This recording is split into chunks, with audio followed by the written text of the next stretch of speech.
A lot of you have been asking me how I make the paneer cashew pulao, which I always put on Instagram. So you guys have been asking, and I finally got the time to shoot the video. So today's video is going to be that. So without talking a lot, I'm just gonna get started with the video.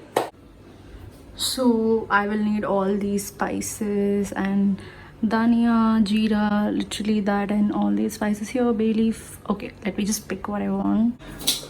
Okay, so basically we're doing paneer and cashew pulao, right? So the main ingredients are paneer and cashew. So I'm literally just putting it in hot water, like we always do while doing any paneer dishes. So I'm doing that. Okay, so the first thing to do is fry both paneer and cashew. So I'm just gonna put some oil, and we have cashews here. I'm just gonna take a handful of cashews. Just have to put all the cashews and fry until it's brown. Not brown, probably a bit golden.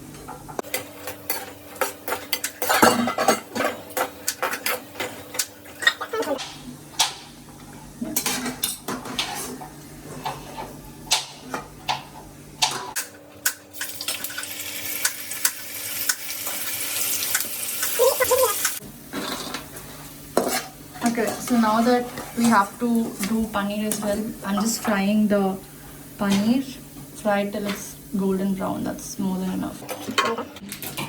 So you also need to have like freshly made coconut milk. You can always go ahead and buy it outside, but we generally make it at home. So I'll also talk about the quantity later, but we just made this right now, so I wanted to show.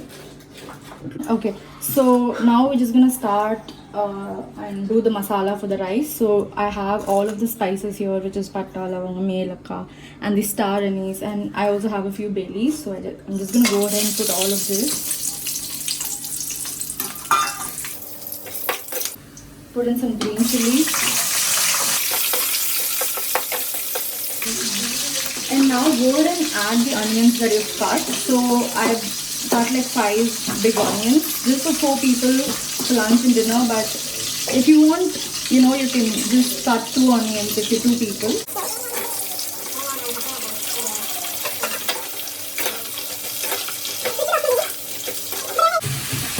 Okay, so basically you can also add ghee instead of oil. I do mix of both oil and ghee. You have to keep frying this until it's golden brown color. So it takes quite a bit of time, like 5 to 10 minutes. And once it's nicely getting fried in the process, you can go ahead and add ginger garlic paste. This is one of the main ingredients. The more you add, the more tasty it is. But then I usually add like nice 2 spoons or maybe just a little more. So yeah.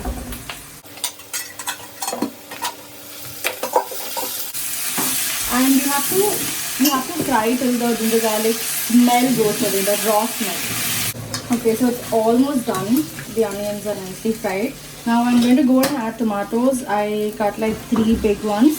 You can always do 2 to 4 depending on your requirements. So now I'm going to go and add lots of pudina, mint leaves.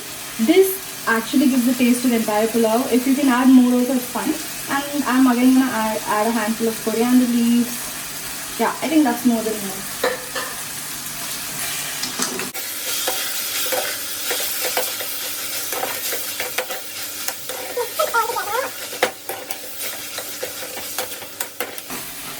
And now you can start adding all the masalas. I'm just going to add salt. I usually add like 2 full spoons of salt. Sometimes not enough, so add 2.5. And now goes in a little pinch of turmeric and 1 spoon of red chili. If I want, I'll add further later, but right now it's just 1 spoon. And dhania, I love to add like nice 2 spoons of dhania powder. This one is freshly made at home, but you can always buy in the store as well. And then comes jeera powder, which I add very less comparatively to the other spices. So jeera is just 1 spoon. then I do add a bit of garam masala, like very little, and yeah, and now this biryani masala. You can add 1 or 2 spoons, just small spoons of biryani masala, and that's it. And now that we've added everything, you just have to stir this till it's nicely cooked, till the masalas, the raw smell of the masalas are gone. If you see the masala is nicely cooked, you will start getting the smell, which smells heavenly of course. So you can switch it off once you think that everything is nicely cooked and the raw smell is gone. So right now we have the masala ready. We also have paneer and cashew ready. Now all that we have to do is mix it in the rice and put it on the cooker. Okay, now that we're all set to switch on the cooker, this coconut milk here, which is of the quantity 1:2. If you're putting 1 glass of rice, add 2 glasses of coconut milk. So now we've already mixed the rice, basmati rice, with the coconut milk. All that you have to do is close the cooker. Now, once the rice has started boiling and it's 80% done, add paneer and cashew on top. And now, give it a light stir so that it goes inside.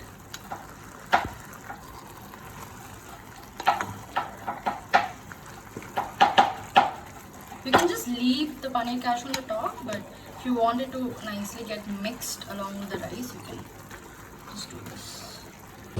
So it's almost done. I can't wait to begin. Okay, now I'm just gonna show you how I do my cucumber raita, which you guys always ask. So basically, it's just add a bit of coriander leaves and mint leaves. Okay. And then add a bit of coconut. If you have coconut bits, you can add coconut bits. Now, right now, since I have a coconut that's already put on the grinder, I'm adding that coconut. And then you just have to add like 1 chili, depending on what spice level you like. It could be 2 as well, but for me I think 1 is more than enough.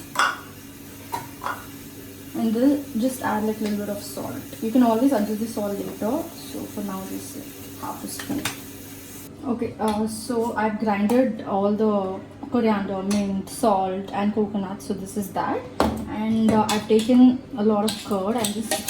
I don't whisk it, I just use my currently to just do this so that it becomes smooth and consistent. This is done. I add this mixture in this.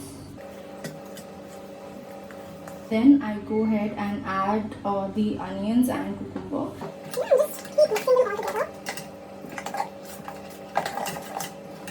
So this is the face of anyone who is in the kitchen from morning to afternoon. Can you look at the sweat? It's crazy. So all of you looking at it, if you have your parents, your moms, your wives, or sisters cooking for you, then just be very grateful and thankful to them, because look at this. Okay guys, it's done. So there's raita and rice and chili mushroom. So we're gonna go and enjoy eating this. So see you guys in my next video. So bye.